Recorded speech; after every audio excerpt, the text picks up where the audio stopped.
नमस्कार और स्वागत है आप सबका साथियों। ग्रोथ नोट यूपीएससी के सनदी सेवा के लिए अति महत्वपूर्ण ऐसे संशोधित संपादकीय विश्लेषण के आज के यानी 18 जून 2021 के एकमात्र सत्र में मैं हूं आपके साथ ध्रुव जानी।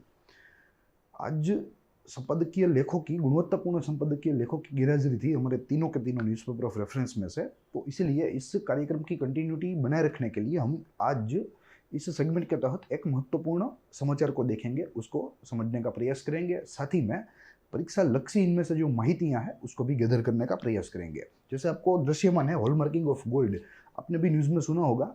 डिपार्टमेंट ऑफ जो कंज्यूमर अफेयर्स है उनके द्वारा एक अधिसूचना जारी की गई थी 14 जून को, और उसके तहत कहा गया था कि 16 जून से आधिकारिक रूप से यानी कि जो है अथॉरिटीज है hallmarking of gold will be mandatory. इनमें काफ़ी सारी शर्तें हैं, काफ़ी सारी जो है सब जो प्रकार है हम लोग कह सकते हैं या वर्ग है जो कि दिए गए हैं, मगर इनिशियली यहाँ से धीरे धीरे इन अ फेज्ड मैनर हॉलमार्किंग जो है उसे यहाँ अब मैंडेटरी बनाने का कार्य शुरू हो गया है। तो देखेंगे पूरी चीज़ है, कौन ये सारी चीज़ें हैंडल करता है, कैसे हमारे परीक्षा लक्ष्य ये सारी जो है माहितियाँ हैं वो में उपयोगी हो सकती है, इत्यादि चीज़ों की हम लोग बात यहाँ आज इस चर्चा में करने वाले हैं। ऑन द अदर साइड जैसे आप कवर देख रहे हैं, ऊपर ब्यूरो ऑफ इंडियन स्टैंडर्ड का लोगो है और यह एक जिसे हम लोग हॉलमार्क ही समझते हैं, ठीक है, मगर वास्तविकता में हॉलमार्क का यह एक पार्ट है BIS यानी कि ब्यूरो ऑफ इंडियन स्टैंडर्ड, जिसे हिंदी में मानकः पथ प्रदर्शक कहा जाता है, उसका ये हॉलमार्क या उसका जो है एक सिंबल है आप कह सकते हैं। नीचे प्रतीकात्मक ज्वेलरी है, उसके ऊपर यहाँ मैंडेटरी का सिंबल है जो कि वॉर्न करता है कि अब धीरे धीरे हॉलमार्क बगैर की जो ज्वेलरी है उसका बाजार खत्म हो जाएगा, हॉलमार्क बगैर की कोई ज्वेलरी रहेगी ही नहीं। इनिशियल फेज है, शुरुआत धीरे धीरे 3 प्रकार के जो है गुणवत्तापूर्ण सुवर्ण से हुई है, 14 कैरेट, 18 कैरेट और 22 कैरेट, मगर धीरे धीरे 22, 23, 24 सारे जो है कैरेट्स को यहाँ हमें हॉलमार्क युक्त बनाना है, हमारी सरकार की ये योजना है। तो देखेंगे पूरी चीज़ है। जैसे आज का एडिटोरियल दरअसल अपने आप में एडिटोरियल नहीं है, तो इसलिए ये एक जो है न्यूज़ है और जिसे इंडियन एक्सप्रेस ने अच्छी तरीके से एक्सप्लेन किया था, तो हमने यह समाचार को जो है आधार बनाने के लिए ये यहाँ रेप्लिका आपके सामने रखी है। अन्यथा यहाँ जो माहितियाँ हैं वो काफ़ी सारी जगहों से असम्बल करके आपके सामने रखी गई है ताकि हमारी परीक्षा लक्षी जो ज़रूरियातें हैं वो पूर्ण हो। अब रही बात सिलेबस की कि इस पर्टिकुलर टॉपिक का क्या रिलेवेंस है हमारे यूपीएससी के या अन्य कॉम्पिटिटिव एग्जाम सिलेबस के साथ, तो देखेंगे। जीएस पेपर 2 आमतौर पे अगर प्रतीकात्मक सिलेबस की बात करें और उसमें यूपीएससी की बात करें तो जीएस पेपर 2 के साथ ही आज का विषय संबंधी है। जीएस पेपर 2 और उसमें भी गवर्नमेंट पॉलिसीज एंड इंटरवेंशन की बात होती है। मेंस की दृष्टि से भी महत्वपूर्ण है, मगर प्रिलिमिनरी दृष्टि से तो एक्स्ट्रा ऑर्डिनरीली यह इंपॉर्टेंट है क्योंकि इसमें से कई सारी माहितियां हैं जो हमें आमतौर पे पूछी जाती है। ये एक बहुत ही रिसेंट डेवलपमेंट है, तो करंट का भी ये भाग रहेगा, साथ ही में गवर्नमेंट पॉलिसी एंड इंटरवेंशन के तहत भी हमें इसमें से सवाल पूछे जाते हैं। क्योंकि आज का लेख एडिटोरियल नहीं है तो यहाँ आज हमारे एजेंडे में भी कुछ फेरफार हो गया, हमारी जो कार्यसूची है उसमें भी कुछ फेरफार आपको देखने को मिलेगी। मैंने एक कार्यसूची यहाँ आपके सामने तैयार रखी है, एक एक मुद्दों को लेकर यहाँ हम लोग बातों को समझेंगे। तो आज का अगर एजेंडा देखें तो सबसे प्रथम हमें ये चर्चा में क्यों है वाई इन न्यूज़ वो देखना है। फिर उसके बाद जो कुछ तथ्य है, जो कुछ माहितियाँ हैं जो महत्वपूर्ण है उनको हम लोग यहाँ देखेंगे। फिर बाद में अबाउट हॉलमार्किंग देखेंगे कि ये पूरी प्रक्रिया होती क्या है और कैसे भारत के लिए ये फ़ायदेमंद है। साथ ही ब्यूरो ऑफ इंडियन स्टैंडर्ड उसका रोल देखेंगे, उसकी स्थापना से लेकर उसका क्या रोल है, उसकी क्या अहमियता है वो देखने का प्रयास करेंगे। और साथ ही में आखिरी में गोल्ड हॉलमार्किंग यानी कि जो उसका जो प्रमाण चिन्ह है वो करने की क्या ज़रूरत है, उसके क्या फ़ायदे हैं। तो कुल मिला के ये हमारी आज की कार्यसूची है। 4 मुद्दे हैं, एक एक मुद्दे को अब विस्तार से समझने का प्रयास करेंगे। सबसे प्रथम वाई इन न्यूज़। देखिए, जैसे मैंने आपको बताया कि एक अधिसूचना जारी की गई थी डिपार्टमेंट ऑफ कंज्यूमर अफेयर्स के द्वारा। तो डिपार्टमेंट ऑफ कंज्यूमर अफेयर्स जो है वो दरअसल department of ministry of consumer affairs food and distribution का एक डिपार्टमेंट है। 2 डिपार्टमेंट्स में एक डिपार्टमेंट ये है। अगर इसे हम लोग हायरार्की में क्लासिफाई करें तो ministry of consumer affairs food and distribution. इसके दो डिपार्टमेंट है मुख्य, जिसमें से एक है department of consumers affair and दूसरा है department of food and distribution. इनमें से डिपार्टमेंट ऑफ कंज्यूमर अफेयर्स को एक अलग डिपार्टमेंट की तरह 1997 में घोषित किया गया है। From 1997 it is working as a independent department within a ministry of consumer affairs food and distribution. तो ये एक सामान्य चीज़ है जो कि हमें मालूम होनी चाहिए, आमतौर पे ऐसी चीज़ें पूछी जाती है।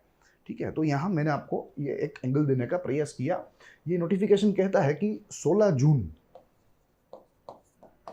2021 से धीरे धीरे अब हॉलमार्क जो है वो मैंडेटरी हो जाएगा। जैसे मैंने आपको बताया, मैंडेटरी ये ज़रूर हुआ है मगर शर्ती तौर पर हुआ है, इनिशियल फेज में हुआ है। मात्र 256 जिलों में ही इसका इम्प्लीमेंटेशन धीरे धीरे अब शुरू होगा। फिर जो मैंने आपको प्यूरिटी की बात करी, मात्र और मात्र 3 कैरेट जो है, 3 जो उनके नाप है कैरेट के, उसके ऊपर ही अभी लागू होगा। अन्य ज्वेलरी या अन्य प्यूरिटी के जो स्टैंडर्ड्स है उसके ऊपर धीरे धीरे इन फेज्ड मैनर ये पूरी योजना लागू होने वाली है। तो ये बात रही क्यों ये चर्चा में है। अब आगे देखें तो हमें देखना है कि इसके की पॉइंट्स क्या है। तो इसमें से सबसे प्रथम हमें देखना है इम्प्लीमेंटेशन, जिसका जिक्र मैंने किया। एक तो इसमें हमें देखना है डेट 16 जून 2021 और दूसरा है कि 256 जिलों में it is going to be implemented.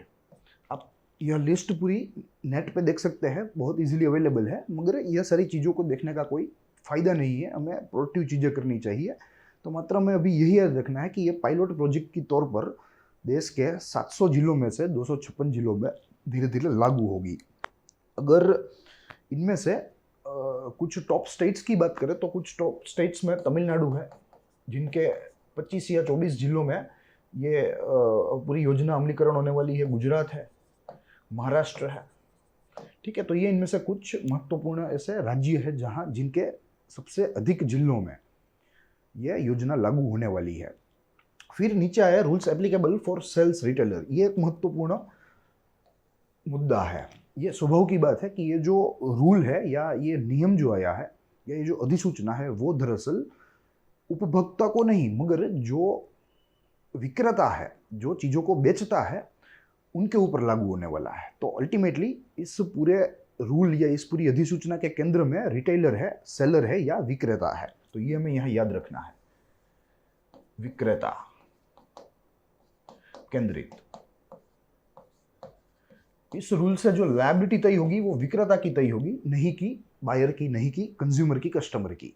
मगर हाँ, ये बात है कि अगर कस्टमर चाहे कि अपने पुराने ज़ेवरात जो है, जो कि हॉलमार्क बिना के है या बगैर के है, तो उनको जाके हॉलमार्क लगवा सकते हैं। वो एक छूट दी गई है, मगर लायबल इसके अंदर मात्र और मात्र विक्रेता या सेलर होंगे। इसके लिए भी एक कंडीशन दी गई है, ये सेलर ऐसे होने चाहिए कि जिनका एनुअल टर्नओवर 40 लाख से अधिक हो, अबव 40 लाख। तो ऐसे जो डीलर्स है ज़वेरात के या जो है ऐसा प्रेशियस मेटल के आर्टिफैक्ट्स के, उनके ऊपर ये अधिसूचना या ये नियम लागू होने वाला है। बाद में इनिशियली देयर आर 3 ग्रेड्स जिसका जिक्र मैंने किया। The one is 14, the one is 18 and the other one is 20 carat. शुरुआती समय में यानी कि अभी हाल ये 3 कैरेट के जो ज़वेरात है उनके ऊपर ही हॉलमार्क का यह चिन्ह लगाया जाएगा। उसको मैंडेटरी या जो है कंपलसरी किया गया है, मात्र 3।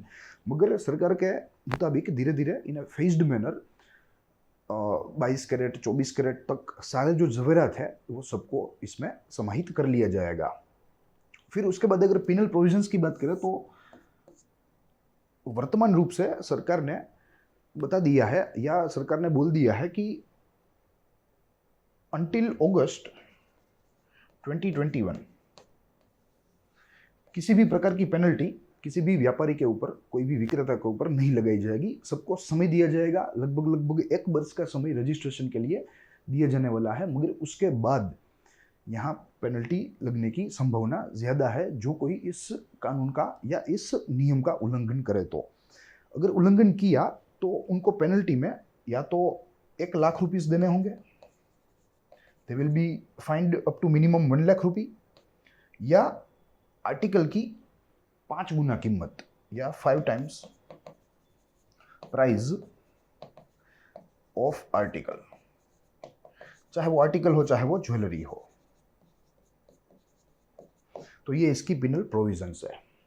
मगर वर्तमान, जैसे मैंने आपको बताया कि अगस्त 2021 तक इसका कोई अमलीकरण नहीं होगा, ऐसा सरकार ने हमें आश्वासन दिया है या सरकार ने हमें आश्वस्त किया है। तो ये बात रही कुछ महत्वपूर्ण बिंदु की।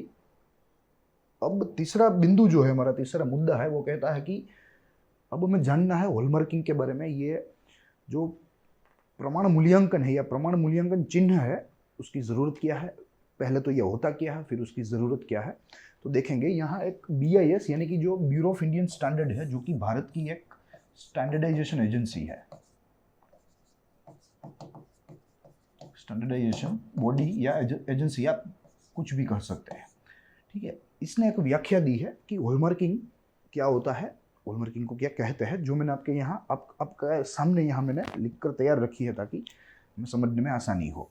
देखिए, ये कहती है कि it is an accurate determination and official recording, accurate determination and official recording of proportionate content of precious metal, यानी कि जो कीमती धातु है वो कितनी है किसी भी आर्टिकल में, किसी भी ज्वेलरी में, किसी भी पदार्थ में, वो सर्टिफाई करने के लिए यहाँ हॉलमार्किंग का उपयोग होता है। ये हॉलमार्किंग जो है वो बताती है पहले तो ये धातु है या पदार्थ जो है वो कितनी प्योर है, प्लस इसमें 100% उतनी कीमती धातु मौजूद है, इसका आश्वासन देने वाला जो कोई चिन्ह है तो वो है हॉलमार्किंग।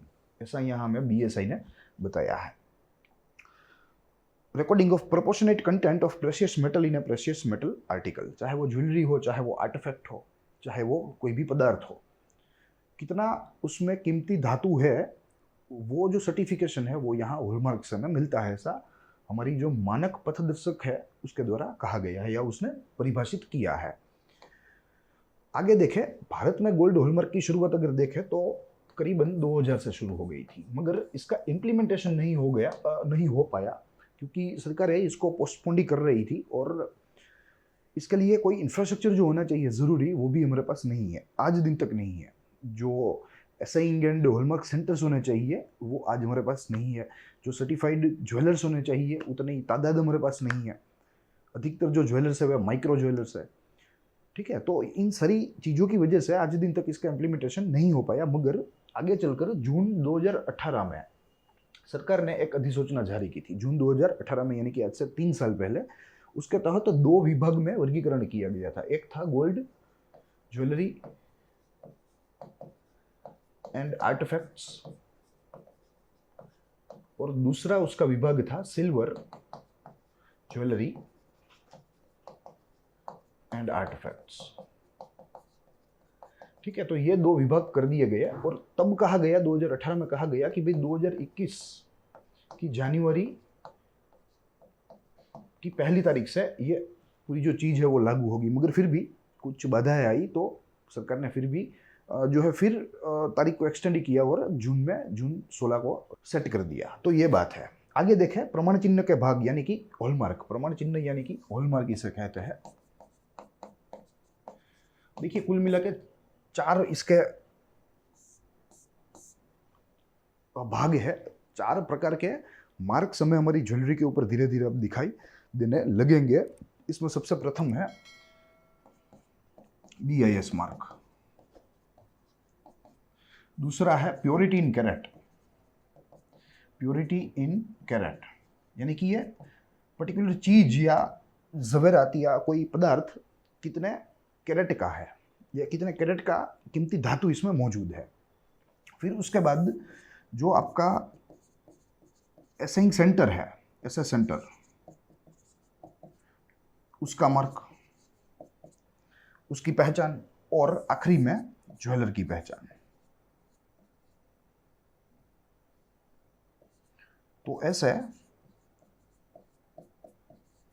कुल 4 विभाग रहेंगे हॉलमार्क के। सबसे प्रथम BSI मार्क, जिसे हम हॉलमार्क के नाम से जानते हैं। फिर बाद में कैरेट में प्यूरिटी, उसके बाद एसए सेंटर्स मार्क। देखिए, एसेइंग। एसेइंग यानी कि परख करना,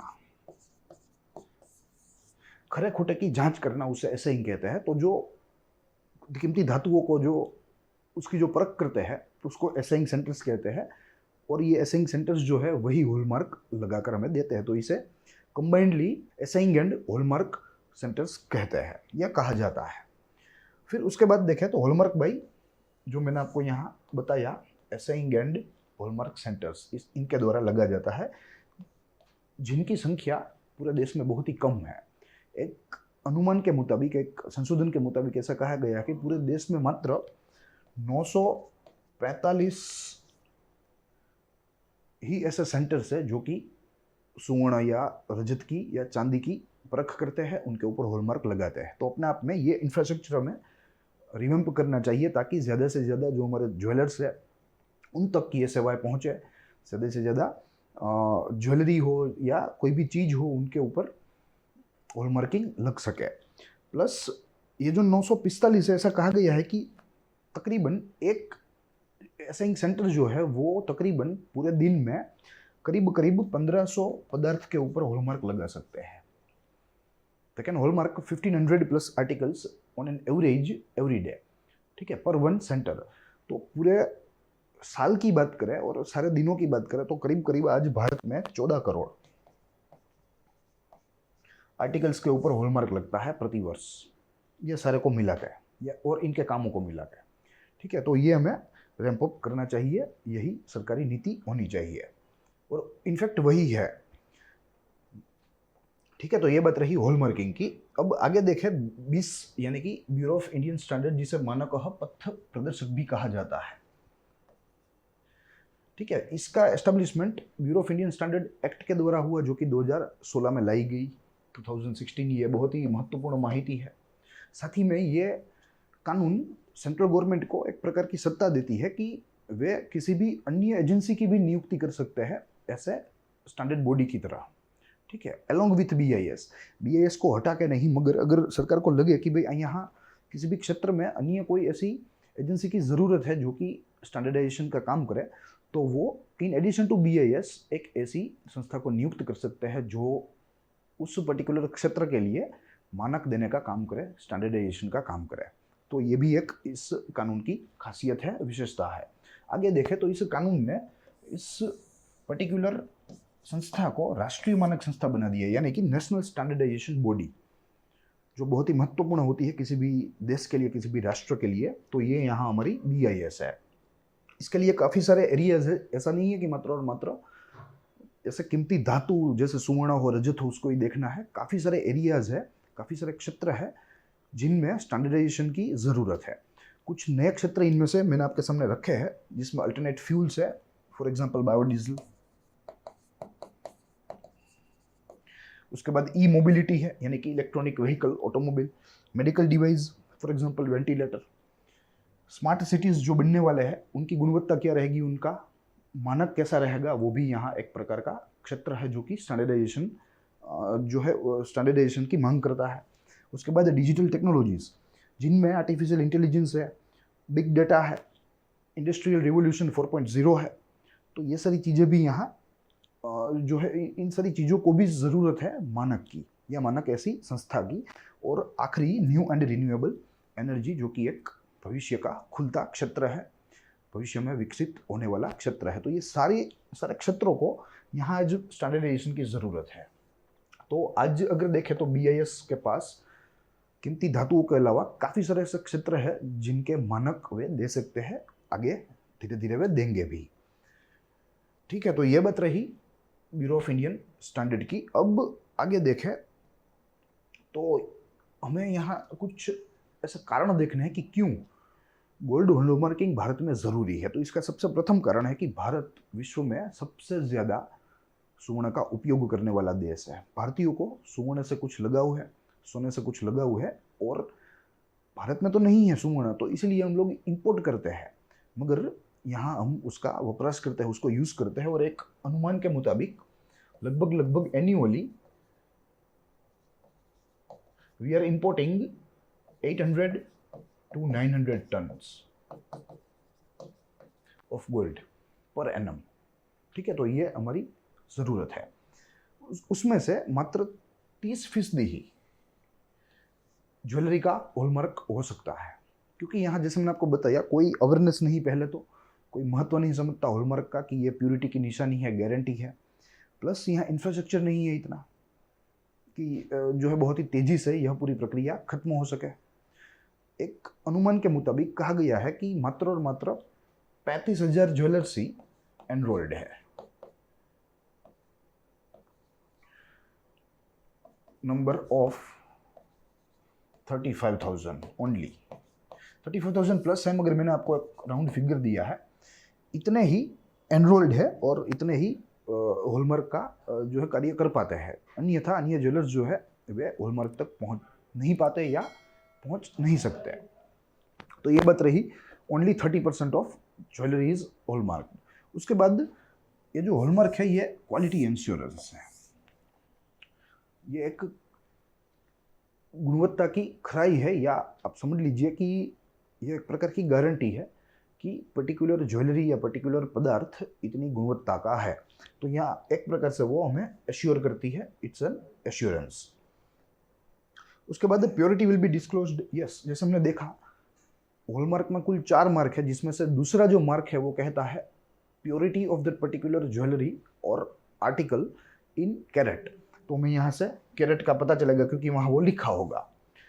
उसके बाद removes anomalies and corruption in manufacturing. Yes, jewellery manufacturing में काफ़ी करप्शन है, काफ़ी असंगतताएं है, यानी कि एनोमलीज है, तो वो सारी चीज़ों को भी यहाँ हॉलमार्किंग से खत्म करी जा सकती है। तो इसीलिए हमारी सरकार 2016 से ये मेहनत कर रही है कि कैसे ज़्यादा से ज़्यादा गोल्ड, ज़्यादा से ज़्यादा चांदी वो अन्य क्षेत्रों को मानक की पूर्वियों में या BIS की पूर्वी में लाया जा सके और ऐसे क्षेत्रों को इनफॉर्मल से फॉर्मल या असंगठित से संगठित बनाया जा सके। तो यही आज की पूरी चर्चा थी, बहुत ही अहम थी, रसप्रद थी और प्रिलिमिनरी पॉइंट ऑफ व्यू से बहुत ही इंपॉर्टेंट थी। इसमें से काफ़ी सारे प्रश्न पूछे जा सकते हैं। एक प्रश्न यहाँ हमारे पास तैयार है, मॉडल इसका जो आपकी स्क्रीन के ऊपर है, जो कहता है निम्नलिखित कथनों के ऊपर आपको विचार करना है। 4 कथन हमारे सामने है। सबसे प्रथम, भारत में सुवर्ण प्रमाण चिन्ह यानी कि गोल्ड हॉलमार्किंग की शुरुआत वर्ष 2016 में हुई। दूसरा, वर्तमान सुवर्ण प्रमाण चिन्ह मात्र 14, 18 और 22 कैरेट सोने के पदार्थ व शिल्पकृति के ऊपर ही लगेंगे। तीसरा, भारत की राष्ट्रीय मानक संस्था ब्यूरो ऑफ इंडियन स्टैंडर्ड की रचना वर्ष 2000 में हुई थी या की गई। और चौथा वाक्य, डिपार्टमेंट ऑफ कंज्यूमर अफेयर्स की हालिया अधिसूचना उपभोक्ता केंद्रित है, यानी कि it is a customer oriented, it is binding या लायबल फॉर कस्टमर। आपको इनको पढ़ना है, इनके ऊपर विचार करना है, इनमें से जो सत्य वाक्य है उनको खोजना है। हमारे पास ऑप्शन भी है। According to that, option A कहता है केवल 2, 3 और 4 सही है। ऑप्शन बी कहता है केवल 1 और 2 सही।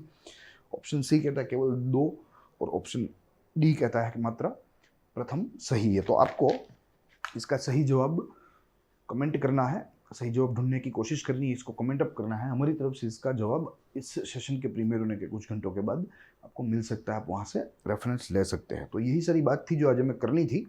I hope you enjoy the lecture. हम लोग मिलेंगे अगले दिन अगले संपादकीय या लेख व उसके संशोधन व विश्लेषण के साथ। तब तक के लिए दीजिए इजाज़त। देखते रहिए ग्रोथ मोड UPSC। जय हिंद।